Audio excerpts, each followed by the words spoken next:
অনেকে বলে আইসক্রিম বিক্রি করা সহজ। আরে দূরে থেকে কাজ করাটা দেখতে অনেক সহজ মনে হয়, কিন্তু কোনো কাজই সহজ হয় না। পরে সবার দিকেই লাগে যে আরে কি কঠিন, তাই না?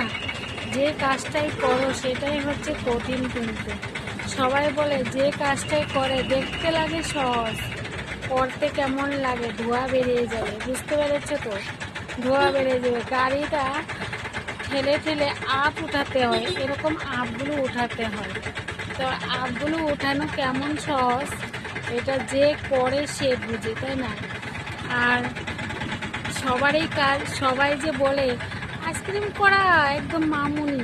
আরে রোদ্রু খাড়িয়ে থেকো, একবার দেখি 1 ঘন্টা খাড়িয়ে থাকলে আর পরে থাকতে পারবে না, আর তখন ধোঁয়া বেরিয়ে যাবে। আর যে যেটাই করে সেটাই বড়, কিন্তু কষ্টেরই কাজ।